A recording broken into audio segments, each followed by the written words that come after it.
Hi, everybody. Welcome to the Cupid's Coach podcast. I'm your host, Julie Ferman, inviting you to transform me to we through your own process of doing dating better. And how much better might you be able to do dating if you had a chance to work with the profile helper? That's Eric Resnick. He's with me on the call today. Welcome to the show. Hey, thanks for having me on. You've been doing this about as long as I have. When did you start working with people on their online dating profiles? I started working with people for online dating. And it really, if you want to go really far back, I used to write love letters for a friend of mine who was dating a girl that I liked in summer camp. But professionally, the first time that I did it was for Match.com in 2002, no, 2004. They were running a 900 number based phone profile helpline, and I was their most popular provider on that. But they realized that a 900 number was an awful profit plan. So they got rid of it. And I launched Profile Helper in May of 2005. And I've helped over 40,000 people over the last 20 years. I love that number. That's the number that I've registered in my website since 2001, over 40,000 people. And they're not all currently in my database. A bunch of them got married, some of them we lost contact with, some of them said, I don't want to hear from you guys anymore. But basically, I always keep around 5,000 in my closely held community. And the only way we manage that many people is through really good technology. So Yeah. interesting. So, one of my questions for you, Eric, is how have things changed since you started doing this, Oh, 2004 or whatever, and today? Do you have the same challenges in writing people's profiles, or is it totally different? yes and no. There are some, I mean, when I started this, it was Match, Yahoo Singles was still poking around, Perfect Match was still, and American Singles was still a company. Um, Now the only way you'll ever remember a company like Perfect Match is if you rent Must Love Dogs. I think they paid 20 million or something to be in that. Oh my God. Um, but uh, the first stage of online dating were the rise of the traditional dating apps, Match, eHarmony, Plenty of Fish, OkCupid, profile driven, search driven dating apps. They take a lot of work. You have to write a profile, you have to think about it. Uh, but then eventually there was the advent of social discovery apps. Um, Tinder, Bumble, Hinge, Coffee Meets Bagel. That changed things for a lot of people. It also sort of put a little schism in the industry. The social discovery dating apps are largely they're better geared towards more casual meetings and more casual dating. Um, an app like Tinder or Bumble, you can get on, download to swiping within 90 seconds. You don't have to have any written text in your profile. You can just have photos, and you can just start swiping. A lot of people do it when they're sitting on the toilet or when they're sitting on the train. It's an easy way to kill time. I've seen some surveys in the past where people have said that dating is their third most popular reason to use apps like that. Number one being entertainment, because it's fun to look at the bad profiles and the weird dating photos. And number two being validation, um, which is why I started calling some of these apps sort of the dopamine slot machine. When you have a mutually reliant dating app, um, where you have to swipe on them and they have to swipe on you for you to have a connection, and then you build into that the fact that guys are swiping right probably 60 to 70% of the time, and women are swiping right around 6% of the time. It's created an environment, especially during the pandemic, where a lot of people were sort of locked in and were lonely and were not getting the validation or the connections they needed in their life. You could go on especially as a woman, and almost be guaranteed to start getting matches. Even if they weren't matches from people you wanted to meet, there would always be guys who would be swiping right. There still are. And every time the words, it's a match pop up on your screen, you get the same dopamine hit that you'd get from a slot machine or scratching off a lotto ticket. And it's why while that side of the industry has created a lot of convenience, it's also increased burnout. It's increased depression rates. So it's got a lot of there's pluses and there's minuses. Um, Thankfully, then someone created Hinge. Hinge is sort of the sweet spot between the traditional apps and the mutually reliant swipe apps. They still you can be up and running on Hinge pretty quickly. You have to post 6 photos and answer 3 prompts out of a list of 127. Um, and then you can immediately start swiping with no cost. If you're a free member, you can like up to 7 people per day. If you're paid, it's unlimited. But honestly, if you're liking more than 7 people a day on a dating app, you've spent too much time on the dating app today and you need to go touch some grass or Yeah. read a book or do something, eat some ice cream. Doesn't matter. Just get off the dating app. It shouldn't be a And part-time job. Hinge, as I understand it, is based on who you already know. Like if I know Eric and Eric has a friend named John, I'm more likely to find John because I've already got a trusted referral or I connection. know how that's how it was originated.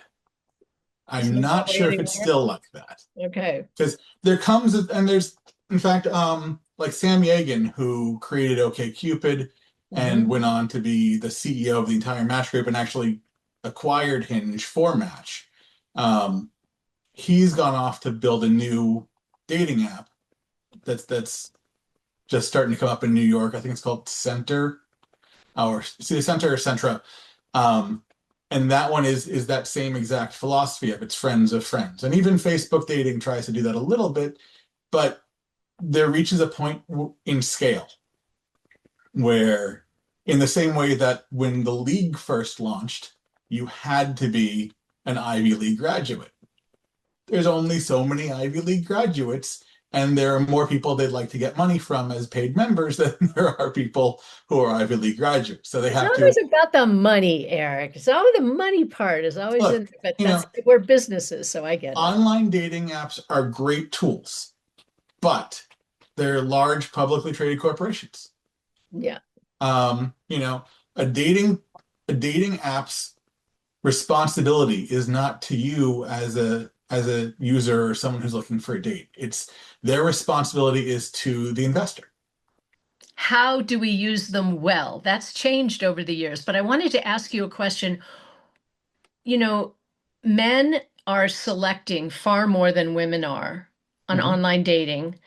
But doesn't it change like once a woman's in her 60s or 70s, isn't it much more likely that women will be making more selections and men won't be? There does come a point where the women have started to outlive the men. Um, and so I see that in my female clients who are in their mid 60s and up 70s and 80s. One of the challenges they do have is they are used to this mentality their entire life of being the the one who gets to sort of sit back and wait. But there's fewer men to wait for at that point. And on top of that, from a societal standpoint, especially when you're dealing with women, I think 50 and over still at this point, there's still a lot of the concept built in that you should be pursued. You should wait, and that only a desperate woman makes the first move. And that's just stupid. I have yet to find a healthy man, an emotionally healthy man, who isn't happy to get an introduction from an attractive, intelligent woman.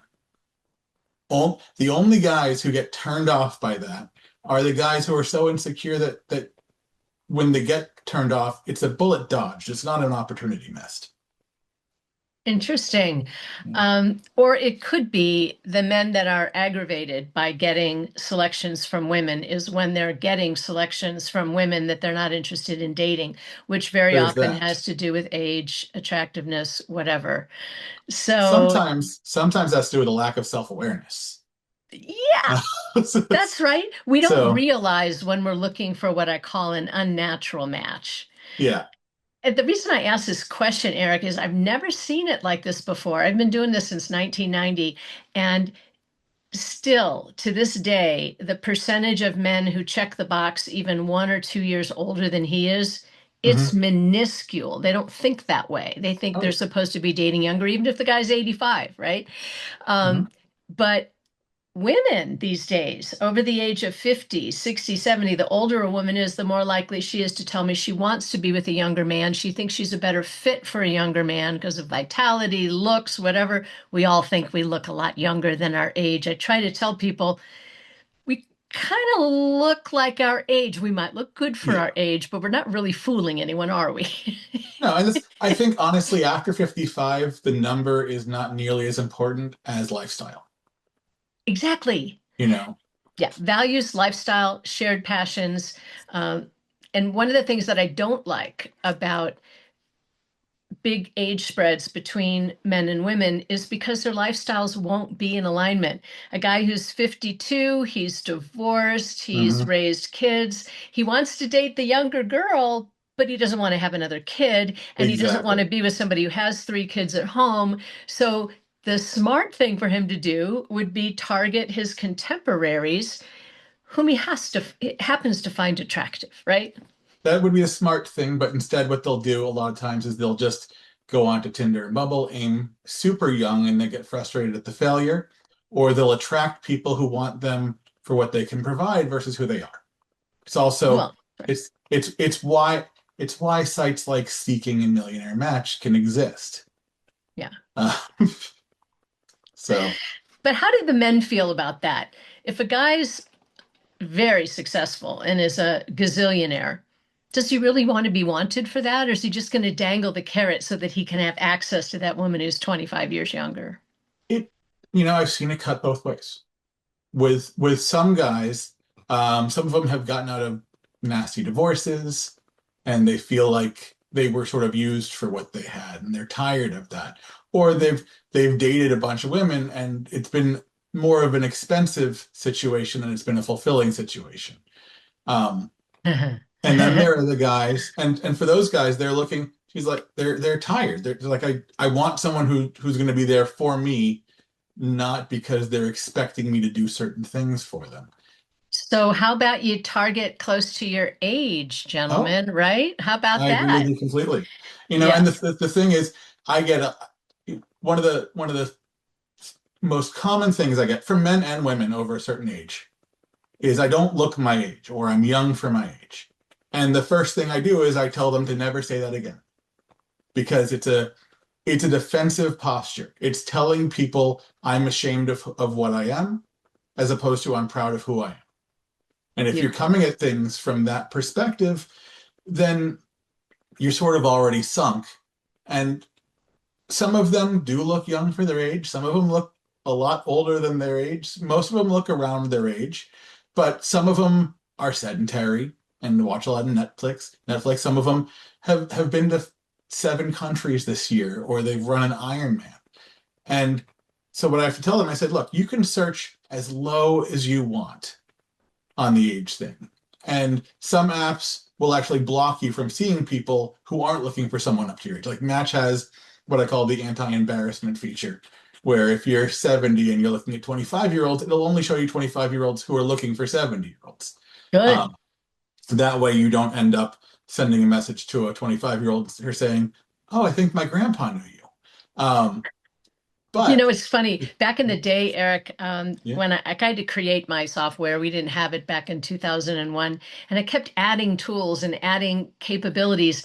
And because of the age issue, I created an adaptation that would allow me to run a search. Like if I was running a search for my 55-year-old female client who is looking for a man between the age of 50 and 60, I could put that in, and then I would hit a button that says, which ones would which mhm. ones are open to her demographic? Well, the Yeah. pool went from here Oh down to yeah. here. And I realized, well, that was a stupid thing to spend money on. So how I do it now is I just don't reveal age. I also don't reveal height. I'm just over it. I'm tired of The watching height great thing introductions. So stupid. is so stupid. But I mean, just to finish up the age thing, what I tell them is you can search as low as you want, but I tell them I deal with plenty of people of the opposite sex who are telling me the exact same thing. The people my age are too old.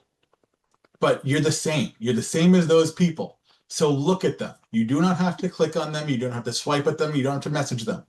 but you're being an idiot if you're not at least looking and seeing what's there just because you assume that everyone is old who's your age. Yeah, that's So, right. but yeah, I mean, but absolutely, it just the height thing, the idea that, and this is mainly on the female side of things, if we're going to be honest. Not a lot of guys are too worried about how tall the woman is, but there's still a lot of women who won't date a man under 5'10", even though the average height in the U.S. is between 5'8" and 5'9". Right. And there's reasons. Some of them had like to feel like there's a sense of security with a bigger guy. Some of them, it goes back to their dad. For some of them, there are assumptions about certain parts of their body. That I can tell you as a kid, I got to be a ball boy for the Boston Celtics when I was around Wow. 7 years old. And that's around the height that your waist height to an NBA player. And things that I saw in that locker room, I can tell you neither height nor race has anything to do with that. So, That's good to yeah. know. Thank you for that little bit of So, information. I have another question for you that I pulled from your bio. It's interesting. You have an answer for the question, what are realistic expectations? I'm dying to know if your answer is the same as mine. well, realistic expectations, they vary, and it depends on what you're looking for in a relationship. If you are, if you're a rich guy and you're looking to spread your money around to get attention, your expectations can shoot beyond sort of what someone normally your age would be going for as far as a connection. But at the end of the day, like I don't believe in concepts of someone being out of your league. Mhm. I think leagues were created in our own head so we could have a soft landing spot to make ourselves feel better when we fail. The reality is Mm. all relationships are Venn diagrams. There's you and what you want, there's them and what they want. Where the expectations get unrealistic is when you assume that someone should want you because you want them and, That's and right. not take any consideration into what they want. Yep, it's what I So, call an unnatural match when you're yeah. searching for somebody who's not searching for you. And when I'm trying to figure out who I want to work with as a matchmaking client, I'm not an idiot. I'm not going to take on a client who's looking for an unnatural match. They'll just come back to me later saying you're a horrible matchmaker, Julie. I Mhm. told you I'm looking for blah blah blah. Well, if that demographic is working for you, go out and do it, but I'm not going to have it on my watch. Because let's just say you're the guy and you want to hire me and you want to meet 15, 20 years younger. Well, the women that I would be targeting for you and approaching for you, well, they matter to me too. It's Mhm. hard to find really desirable, high quality, relationship oriented women. So if Candace is in my system and every time I reach out to her, it's for a guy who's way older than her target, pretty soon she's just going to delete her profile and she's not going to trust me anymore, right? And that's why for the last 20 years, you're the only matchmaker I've ever recommended anyone to. Because all I hear from these other companies is they're just sales contracts promising X amount of dates and X amount of months with no real care about the quality of the connections or if the connections ever really even happen. And Yeah. that's the It's problem with the majority of the matchmaking industry. it's definitely a smoke and mirrors process in a lot of agencies. And for people who are listening, it's not that I dis that I recommend not hiring a matchmaker. A lot of matchmakers have made a lot of couples, and yet you need to know we're also different. Find out how this particular matchmaker operates and what can they promise and what can they not promise. I have to, and this is, I think, true for everybody. We have to promise either that both people can see each other's profiles and veto if they're not interested or attracted.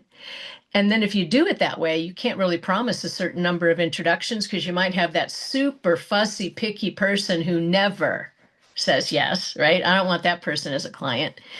And then the other thing that can happen is we make a pitch and we don't get a yes from one, we get a yes from him, but not her, right? I always go to him first because you handle rejection a lot better than we do. Did you know that? Oh yeah. You don't like it either, but you guys can handle it a little better. That's really the bottom line for why so many matchmakers have stopped taking on female clients because, Mhm. like you said, it was brilliant, Eric.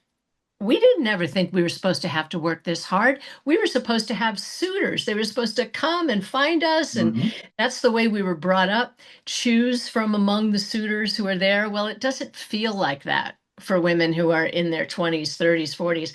So I like it if the woman takes the bull by the horn. It was so cute. I was at a dinner party last week and I met this wonderful woman. She was 34 and I asked her what her story was. And she said, well, I just started dating somebody. And I said, excellent. How did you meet?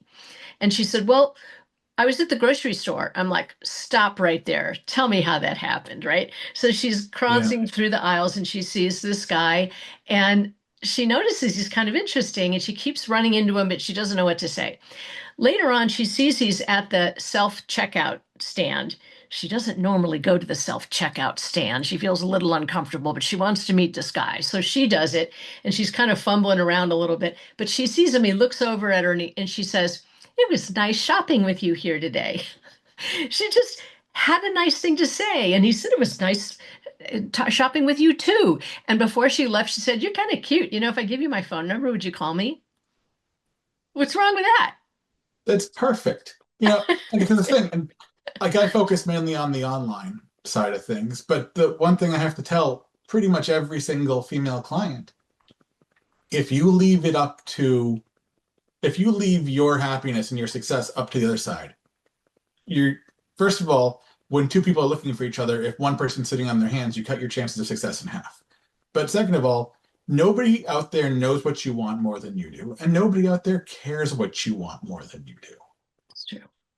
You have to be your own best advocate. Doesn't matter if it's healthcare or legal or love. You are the person who needs to be in charge. Do you happen to know the statistics, which, like, the percentage of people who've gotten into a relationship through online dating? What percentage was it when he initiated with her? Or what percentage was it when she I initiated? have Any no idea? idea. Come on, we're supposed to whip Yeah, that up.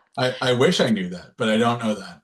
But I Well, think, it's along the lines yeah. of, so Eric, we've been texting back and forth. When do we get to meet?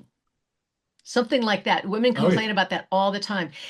Now, here's the question I know you'll have the answer to. I wonder sometimes if those men who are just like having pen pals, if they're literally sitting on the toilet sending a message, but he's married, right? And he's Mhm. just bored. He's tired of his marriage. He doesn't want to get out of it, but he wants a little, spike of dopamine. He wants to see if he's still got it. Do you think that there's an element of that with the men who just continue to want to text? They don't want to get together. They don't initiate. Oh, I think it's with the men and the women. Mm. I think so. If you're going to succeed at online dating, you need to realize that online dating doesn't exist. There's no What do such you thing. What There's do you online mean? introductions. Hmm. Everything else is fantasy. Nothing is real until you're standing in the same room with someone. From the time that you send a message or someone and it's responded to for the first time, or the time that someone reaches out to you for the first time, you need to meet within a week, Within a week. if not sooner. If you can meet within 3 to 5 days, excellent. But if you've gone back and forth a couple of times in chat and you're still excited about getting messages from them, you're just wasting time. The longer you take it, the more you're going to run the risk of it dying on the vine, or of one of you starting to imagine the person to be greater than they actually are. And you could take a good match, imagine them as great, and then be disappointed when you meet them. Or, Hmm. believe it or not, some people are not entirely honest on their dating profiles. And if you're going to meet someone who's 20 years older and 40 pounds heavier, wouldn't you rather know that on day 4 than week 3 when you're emotionally invested? And then Sure would. it I sure also would. it protects you from 99% of romance scams. The If whole thing you is, if you either meet in person or you meet on a FaceTime or well, meeting, I would say FaceTime's starting to get a little dicey with some of the generative AI stuff. But meeting in person, so wait a minute, you're telling me if I do a FaceTime with Eric Resnick, it might be his AI who shows up instead of him? generally, for the most part, no, but you've still got filters. Yeah. You can do a lot to make yourself look different on a live video chat that you can. But even if someone looks great in a video chat, what if they smell weird? You know? What if? Well, the reason I'm asking is because more and more these days I'm doing introductions with people who don't live in each other's Mhm. backyards, and That's a I'm challenge. loving that. I have so many great relationships that started that way, especially for people who are mature, they've raised their kids, they're either retired or they can work from anywhere. So I introduced a man from Bali to a woman from Alaska, right? Mhm. And then they actually met in person when she happened to come to Los Angeles and he was in town. Those kinds of things can happen, but I will recommend rather than just getting on a plane and spending that money, have a FaceTime first. Oh no, look, I tell people try to meet within a week. When I found my wife online, when I first met her, she lived 20 minutes away from me. Hmm. But the day before I found her profile, she had left Florida for California to go help out her sister for 6 weeks. Ah, So within 3 days, we were FaceTime. because even though That she was lived in Florida where you are, she wasn't there at the moment. So you no, started she long had she had distance. literally just left the state. So, Oh my but God. yeah, if you can't be there in person, FaceTime, Instagram video, Facebook video, whatever, is still going to be Hmm. a better option Yep. than just chatting or even just phone because you can start to get a concept for body language if if they're really laughing at your jokes, if they're paying attention to the call or if they're scrolling on their phone. You can start to If see they're if there's if they're chemistry. talking to the prospect while they're still on Match.com, swiping right and Exactly. left, please don't do that, But people. nothing's ever going to meet the in-person confirmation of a Yeah. first meeting. So, So, a question that I get all the time is related to privacy. And because of how easy it is to find out about each other with a Google search, I stopped revealing last names. I stopped revealing age, all that stuff. I don't reveal income, net worth, all that stuff. I don't reveal it on profiles. And so if I'm connecting two people and I share their phone numbers, one or the other, it's going to be apparent. It's going to be evident. People can oh, snoop on each other. So you don't even need a number. I encourage them to do either Google Voice or like a burner app kind of a thing. What Yeah. do you say? I think Google Voice or Burner app are great solutions, but at the same time, it's getting to the point where it doesn't matter because you can take someone's profile picture and you can run it through a reverse image search on Google or through TinEye or something like that, and you can pull up instances of that photo appearing online. You can, if you know what they do for a living, because you've talked to them a little bit, what city they're in and their first name, it's not hard to figure out where they are. So people have gotten smarter at becoming their own sort of online Sherlocks. They can figure it out. Um, so I Yeah. still think, especially if your number isn't published, by all means, use a Google Voice number or a burner number Yeah. because And the other it's thing about safe. the photo, I've been advising people this, and you can tell me if it's good information or not. Um, if there's a photo, if Eric Resnick's LinkedIn photo is the one he's using on his Bumble profile, for example, then they can search for it. What if the photo is only used for that Bumble profile and nothing else? Is that a possibility for keeping privacy? Yes, but less so than it ever was before because Google Lens will find similar images and TinEye will find similar images. Yeah. So more and more, it's become harder to do that.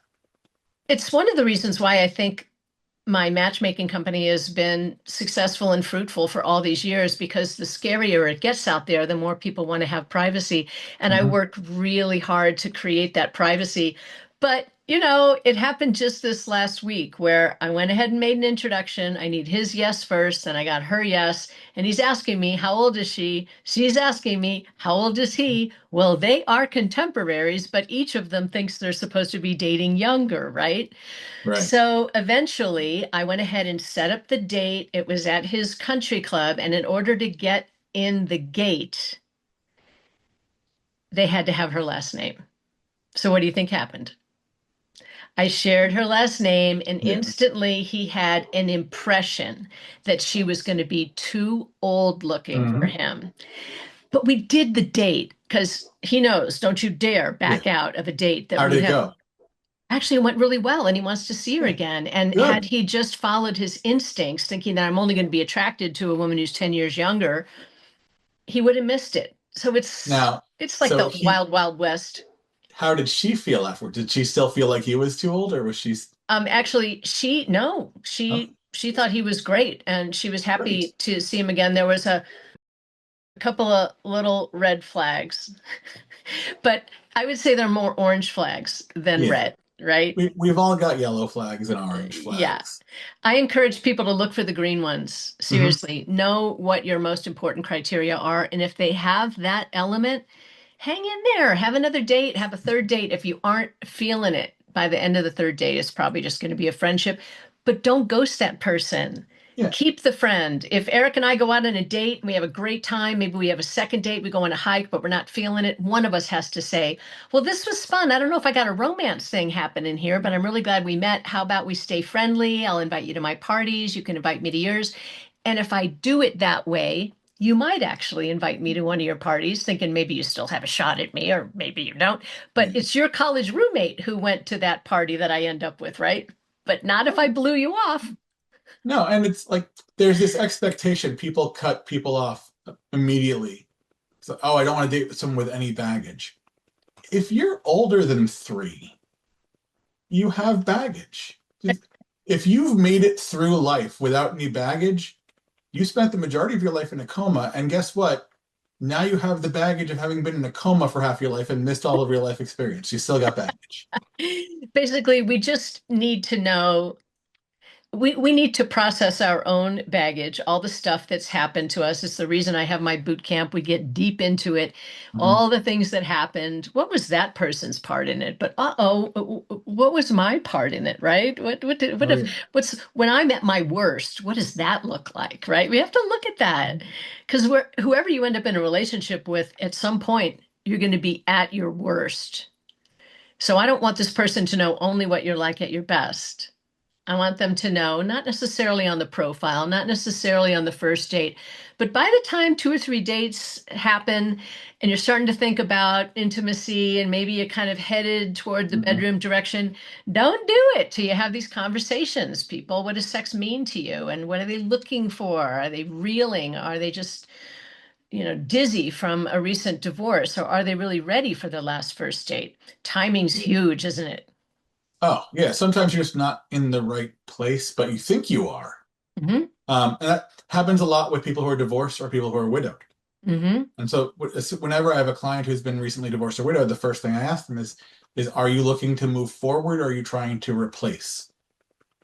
Because Or if you're trying, recover, maybe yeah, recover.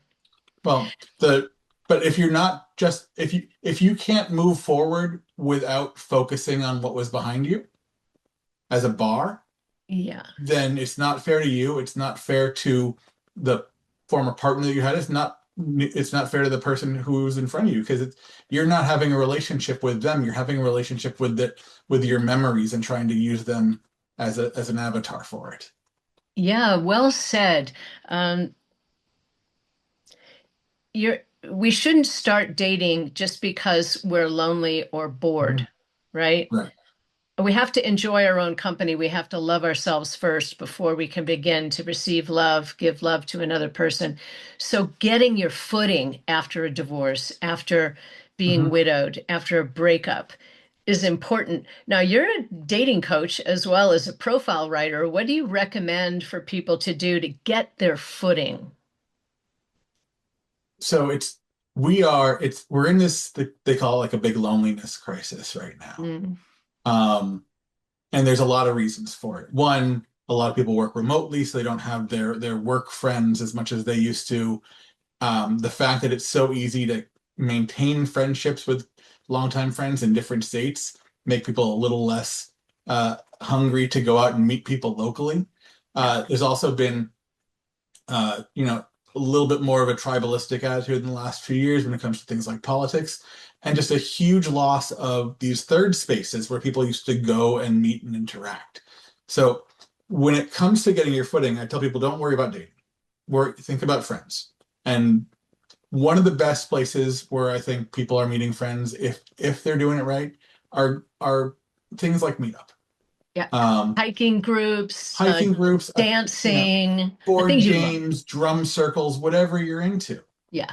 But specifically, that the trap there is I warn a lot of the people who are just getting their foot out is do not do the groups that are for singles because they tend to have sort of a cruise kind of vibe, and Mm, that is not always the best way to meet someone who's a good match for you, as opposed to just sticking people together who don't want to be alone. Instead, find groups that have interests that you like. Don't hmm. worry about the dates. Worry about meeting nice people, making friends, doing something you enjoy. Yeah. My best friend did that. It's how he met his second wife. Was Beautiful. in a non-singles meetup group for board games.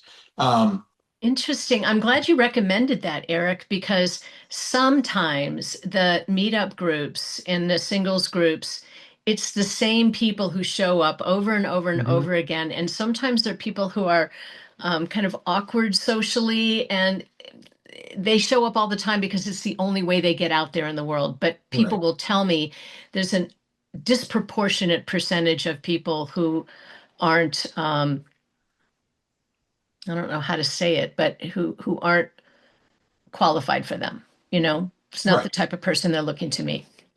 So, but there's if you're religious, there are community groups through your church, synagogue, or mosque.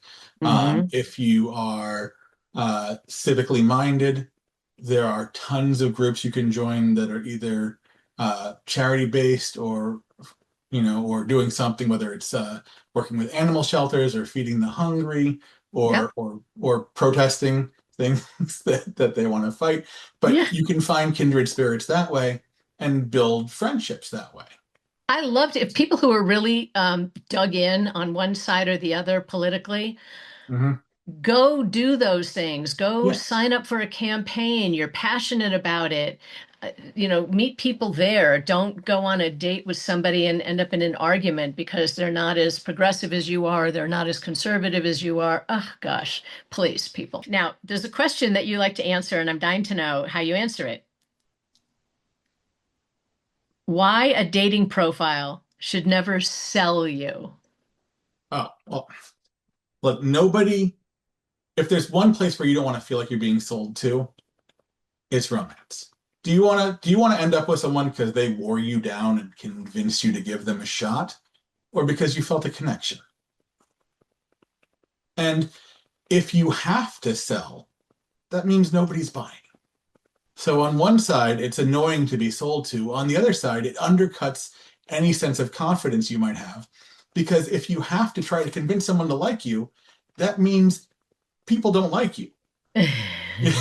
I mean, and even if it doesn't actually mean people don't like you, it means the perception is, wow, he's really got to try hard or she's really got to try hard to break through because there's something about them that's keeping people away. Like, oh, I look easily 10, 15 years Oh, younger than my age. yeah. Yeah, right, right. If I had Or a, selling people on your income or your financial stability or on yeah, or even on your generous nature, um, things like that. And the funny thing is, they backfire in two ways. Profiles that sell hard, they scare away healthy people.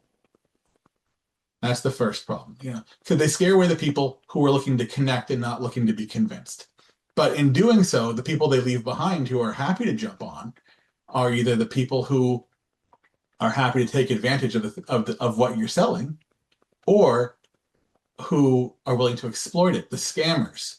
You go on and talk about your great job. You're just looking for someone to share it with. You know, if I'm a scammer, if I'm in Nigeria or Laos or something like that, and I'm yeah. working with a team of 5 or 6 different people at a bank of computers in a little apartment, and we can now data mine you and start a conversation, and we can give you the love and attention that you are clearly lacking from the tone of your profile. Ask you if you're eating, ask you if you're sleeping, make sure we're checking in with you every day. That is a very short jump from there to the scammer convincing you to give them thousands of dollars over a period of time, usually not at once, but whether it's a pig butchering scam, which is like a crypto-based scam, or these damsel in distress scams, which start off with a small crisis, but the second you help them out, the crises start expanding and increasing, or even something as ridiculous as a FaceTime sexploitation scam, where this is something I've never heard of a woman falling for this. This is purely a guy thing because guys are all equally stupid when breasts appear. And what happens is it'll be a female scammer, and they chat for a while on an app, and the person will say, well, how the woman will say, well, how about we chat, and we get to go to like Instagram video or FaceTime or something, and it gets very flirty, and the woman, pops off her top, and at that point the guy is officially stupid because breasts, and that's guys. So then the woman says something to the effect of, well, I showed you mine, now you show me yours. At which point the man doesn't realize it, but he's now being recorded. Um, and whatever happens finishes up, she then shows him that video and tells him how much Bitcoin he's going to send. And I've had several people tell me they've lost anywhere from $500 to $8,000 on scams like that. And it's Unbelievable. just because they couldn't keep it in their pants on a video chat. Gentlemen, keep it in your pants. Yeah. There's something else that I see women doing a lot that I think is dangerous. And it's when all of their photos and everything they write about is how upscale their Mhm. lifestyle is. And I think they want to do it because they want a wealthy man to see that she's already comfortable in his world. But what she doesn't know is that if these men have been doing dating for a while, they are really tired of being wanted for what their resources are Mhm. and their lifestyle. So it's either going to attract the scammer with your, $1,500 blouse that you got at some designer store, or it's going to send away the man who's actually got oodles of resources, but he doesn't want to be wanted for them. Yeah, it's when most guys read a profile like that, they just envision a Dyson vacuum hooking up to their wallet at that point. Um, you know, and look, there are some things, it's really hard to hide your lifestyle in a profile because your profile should be mainly about your lifestyle. It should be not not a list of adjectives of qualities that you think you have, but a window into your life through the things that you love and the things that you're passionate about. If Yeah. you are someone who is really passionate about travel and you've been to 7 countries this year, you probably are not broke. If you are really passionate about Netflix, um, and grabbing the occasional beer at a sports bar with your buddies, it's there's an assumption that you may not have the means of the person who's traveling. So you can't Well, hide that stuff. But at the same time, if you make it like a barrier that you're trying to put up for people because you're trying to either show that you fit into someone's world or scare away the guys who can't provide what you want to, then you look like someone who's there for what do you got, not who are you. yeah. I wonder what you think of the advice that I'll often share. When I know that a woman is in a strong position financially, she loves fancy dining, she loves fancy travel, first class, all this stuff. I like for her to indicate at some point in the profile that she doesn't expect her partner to pick up all of the travel expenses, because Mhm. I've seen guys like back off completely because of what Chris Rock said. Chris Rock said, you ladies, once you sit in a first class seat, you never want to sit in coach, and once you've had a Ritz-Carlton dinner, you never want to go back to a Ramada. It's like that. Yep. So when men say, "Oh, she looks expensive, she looks high maintenance, it's going to cost a lot of money to maintain the way she looks," I think it's smart for us to let a man know that, we make our own gravy, and you don't need to pay for my manicures, and you don't need to pay for all of our travel. I'm happy to share. Something like that. What do you think?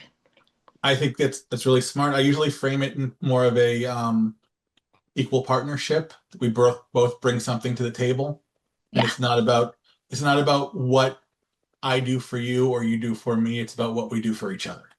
Beautiful. I love it. So, All right. So if people want to work with you and they want you to recreate their profile according to best practices, how do they find you? Profilehelper.com? that's exactly it. You can call me. You can go right there. You can always call me 888-447-7634. I do free profile assessments for anyone who wants to know sort of where their profile stands, Mm, free phone consultations for anyone who's sort of trying to figure out their next step or what's going right or what's going wrong. And I offer beautiful. services ranging from, basic profile creation up to a month of having me as your training wheels. Uh, Oh, beautiful. so Love that. So you'll watch over their shoulder as opposed to yeah. taking over their account. Yeah, there are services out there that'll take things over for you. And ethics aside of having someone pretend to be you, and then having you pretend to be the person who was pretending to be you when you go on a date, Ugh. I find one, it doesn't help you in the long run. It might get you more first dates, but it doesn't get you more 10th dates.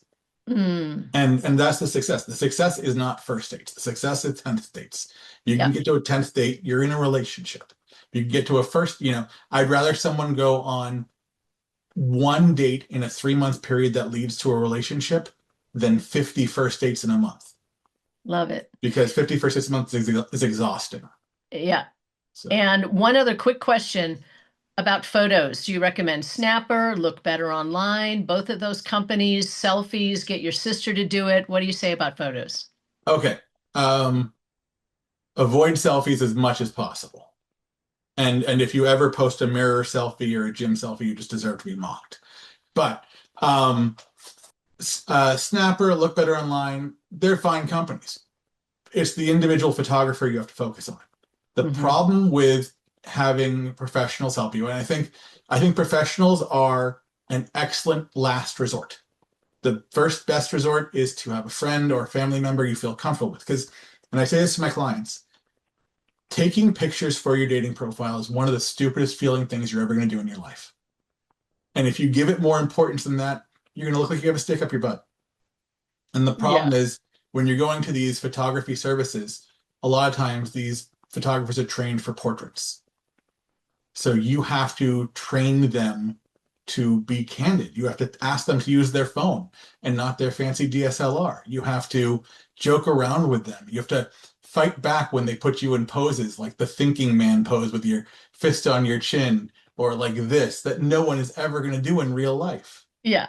You know, Right. you have to take agency in the process. And you got to take a gazillion photos. I Yeah. was taking pictures the other night and I was just boom, boom, boom, boom, boom, just taking a ton. And they're like, how come you take so many? Because you're going to hate most of them. Oh And yeah. we only need one, right? So just go for it. Yeah. And you're taking quick pictures. They're smiling, they're turning this way, they're turning that way, they're cracking up. One of those pictures is going to be good. Yeah. And for a dating profile, you want to aim for around six. Um, Yeah, not more than that. some apps like Hinge require exactly six, but on other ones, if you have fewer than four, people aren't necessarily going to trust that you're you. If you have Yeah. more than seven, you can start to read as a little bit of a narcissist. Um, but It's all having, about me. yeah, So I love all of your advice. I'm really glad that you are doing this work. And ladies and gentlemen, especially ladies who are listening, it's really helpful to have a guy's perspective. So I would recommend that one of the reasons I wanted to have Eric on this show is so it'll be evergreen on my podcast and I can share you anytime. It's thanks. very good for a woman to have a guy look at her profile and tell her what's working and what's not. And that's what you can do. Thanks. Yeah, Wonderful. it's, thank you for having me on. Absolutely. I love you. I've always loved you, and I'm so glad that you're still doing this. We are like the OGs in the dating Yeah. industry, aren't we? We gave our first speech together, I think in 2004.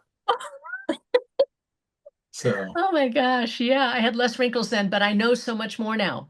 I had more hair, so it's okay. So Thank you for doing this. I'm really happy that you're here, and we'll see each other live soon, I'm sure. sounds good. You take care. Okay. Absolutely. And Good. ladies and gentlemen, you go out there and transform me to we for yourself, hopefully using Profile Helper as an extra tool. See you next time. Thanks.